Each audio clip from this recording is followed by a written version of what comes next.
All right. Hi. You need no introduction, but give it anyway. Hello, I'm Little Puck. And where can we find you? On Natives, OnlyFans, Adult Time, Pornhub, Clips for Sale, I Want Clips, Loyal Fans, all the places. Just Google Little Puck. Okay, excellent. Shall we dive right into it? Okay, so let's start with the basic bitch question.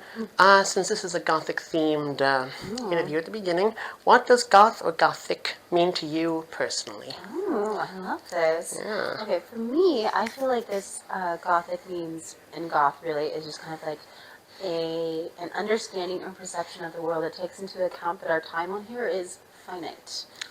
Memento mori, then. Yeah, I have a tattoo that says "It is sweet and fitting to die." Okay, Yeah, amazing. It's in Latin, so. Okay, perfect. I was going to ask next, like, which aspects of Gothic culture I listen, music, aesthetics, and then literature, which I guess is one there. Horror films, classic ones. Tell us how that influenced you growing up. Well, I was like raised like super Christian. I wasn't allowed to listen to like secular music or watch secular media, so it had to be Christian. So I listened to like a lot of like pop Christian music and like gospel and stuff. And I wasn't allowed to watch even like Disney or like other like a lot of Disney films and stuff. The most family-friendly shit out there. I know, right? So I didn't really start exploring like popular, like secular, I still say it, secular music, not Christian music, until I was in like my 1920s. And so then from there, like every few years, it's like I did all of my phases way later. So I had my pop punk phase, I had my hardcore phase, I had my rap phase, I had like all the phases. Listen, I'm transitioning. I'm having my adolescence at 30. Exactly. So you know what?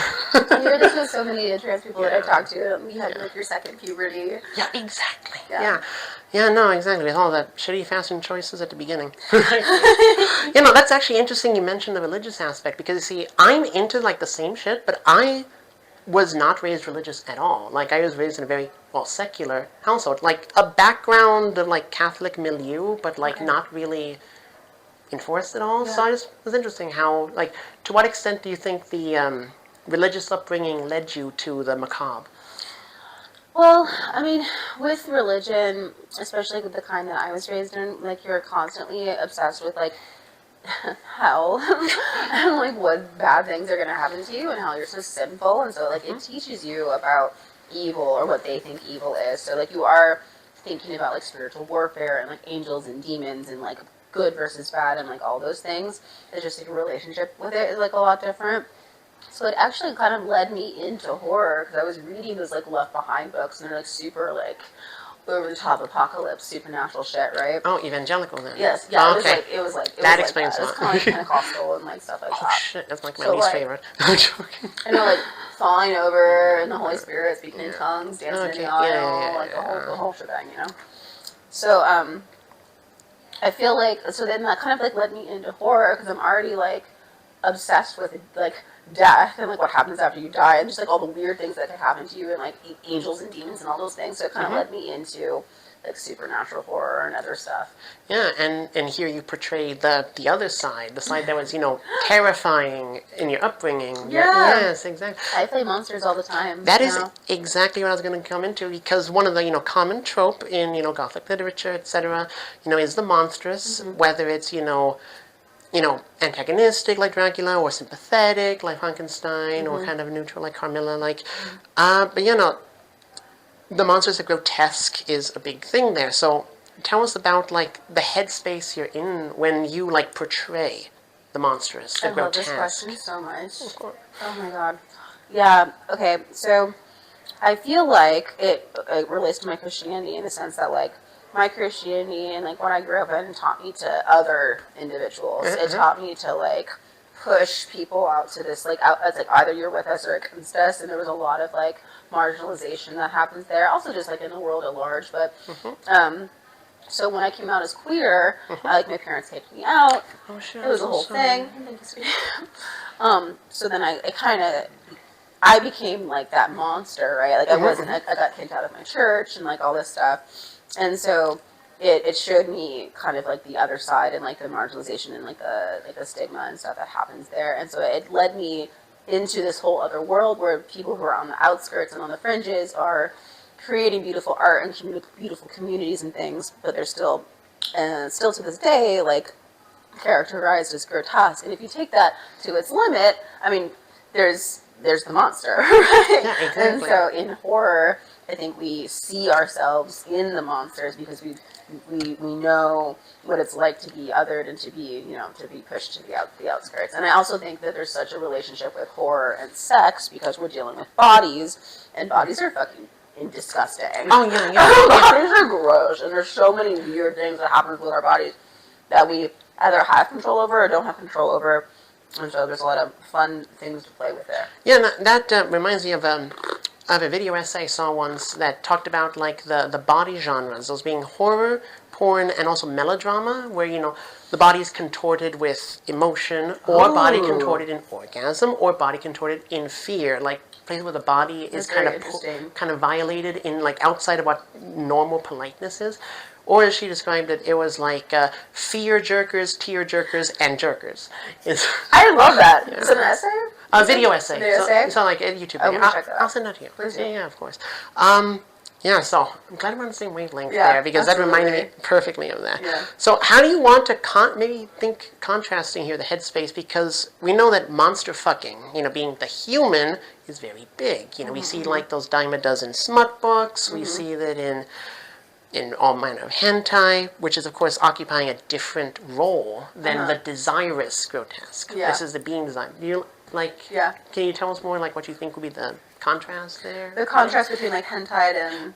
Yeah, but being in the position of being desired by the grotesque rather than being the grotesque which desires, So I kind of that's great. So I feel like for studio porn, they put me more in the role of the one being defiled by the grotesque, right? And I'll for hentai that studio or whatever. Yeah. But I do enjoy being on that side of it because I want to have that intimacy with the monster, right? But in my own porn, I tend to always be the monster. I need to have both sides. I'm very switchy, and so I feel like it occupies both different spaces for me, and I'm able to flip between studio porn and my own and work, and enjoy both of those spaces.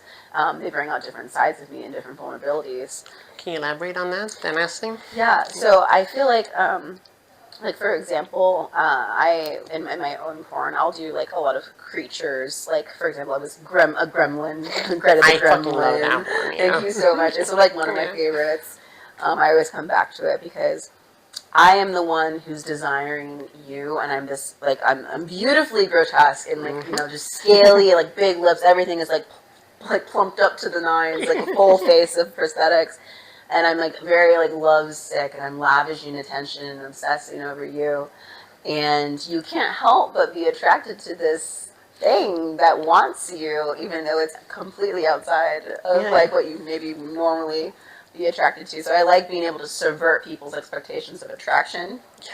Perfect. So that's really fun. Yeah. Okay. Yeah. So do you ever bring these aspects to other things outside of your porn, cosplay, but non-erotic or acting of any sort? I have been doing more acting, which has been really lovely. I've been in a couple short films and in a feature earlier this year, and potentially another one at the end. We'll see. Yeah. But horror films is where I've been acting. I think I've been 4 or 5 now at this point, and it's so much fun because it's a horror film most of the time, and I usually play some sort of sex worker because do what you know, do what you know, do what you love. But it's been a lot of fun being able to dress up for those roles and still be the monster in some way. Okay. Yeah. All right. Now, if you had to pick one monster sona, you can't, and don't choose shapeshifter or something like that. You can only pick one monster sona to be. Okay, it's a classic. Well, no, fuck. Shit. Hold on. I'm torn. I have so many options that I know, putting you on the This is spot. not fair. Okay, it's a classic with vampire. Okay. It's classic. I have to say it. Very classy, very classy. Yeah, thank you. Yeah, it's classy. Okay, now I'm going to move on to the second part here, focusing on cosplay. How'd you start? Started in cosplay? Well, I feel like I mean, I've always been someone who dresses up. I've Yeah. been, like, on the stage in one form or another since I was a child. So, like, Yeah. I'm used to dressing up and donning an outfit or whatever. Yeah.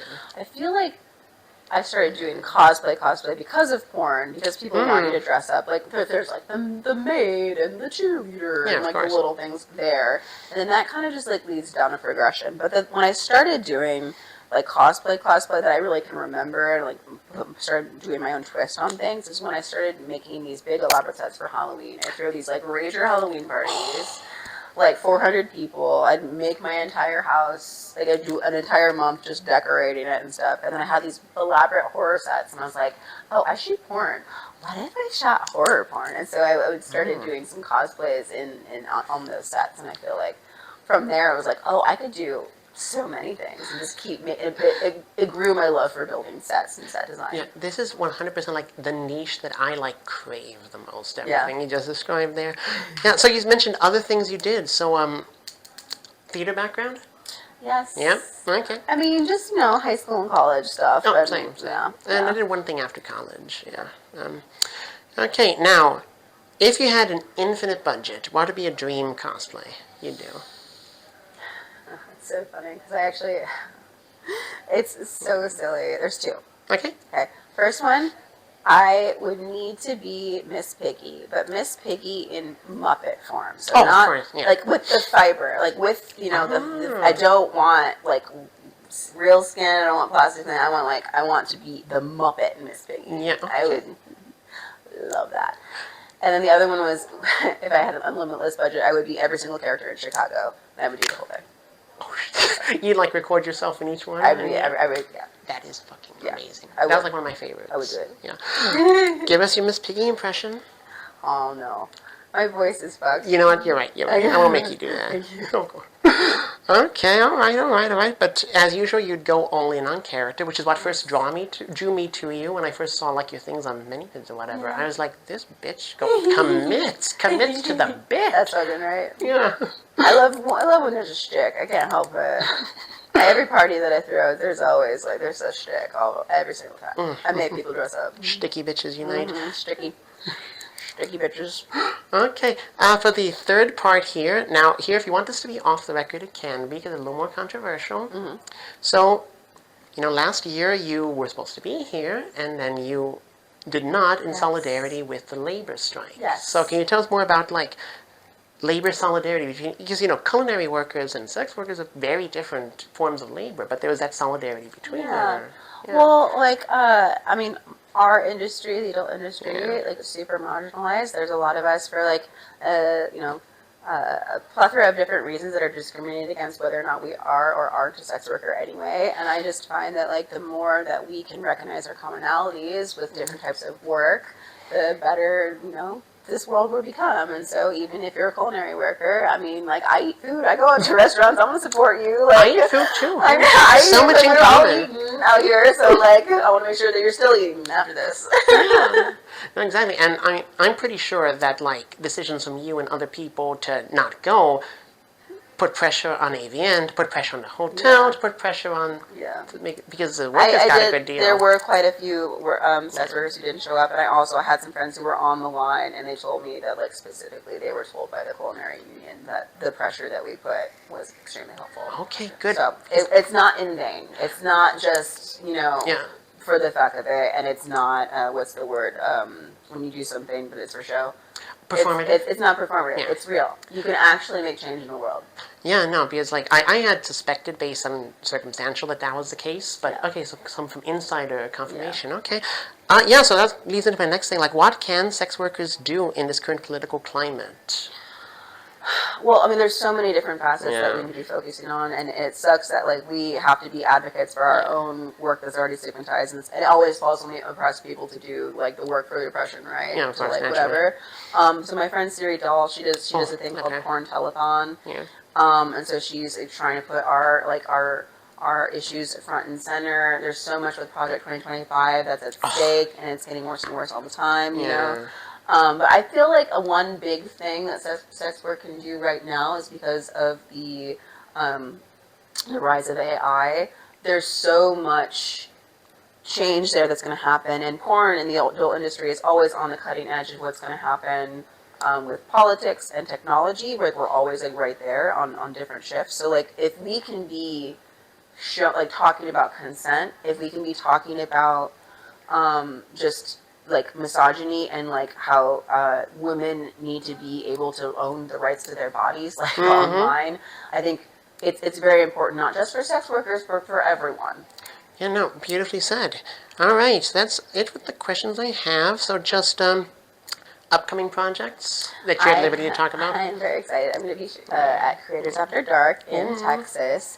So it's my first like cosplay con. It's 18 plus. Oh, I need to go and there. I'm going to be a Xenomorph from Alien and also Demona from Gargoyles. So Based as fuck. Very Okay. exciting. What languages do you speak? I speak English Anything you want to learn? and body. Oh. I speak body. Anything you want to learn? Language? I spean Spanish, but I'm better I can Oh, there it is. understand it better than I can speak it. Oh, I no did puedes study hablar español, German. I got un poquito, pero.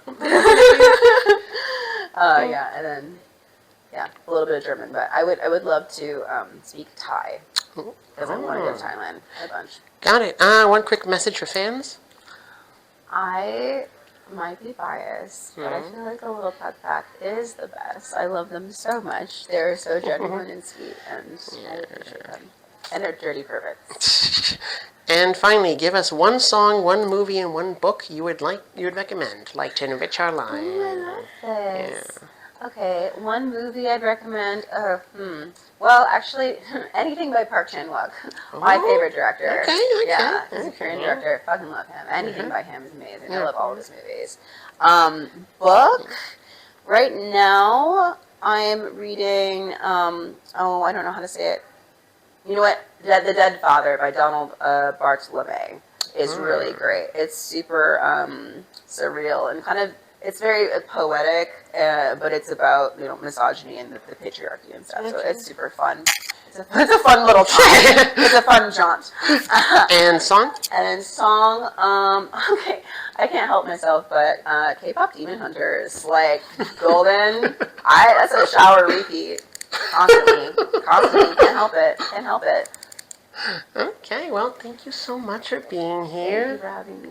Yeah, well, see you. Why are you shaking your head at me? You know it's true.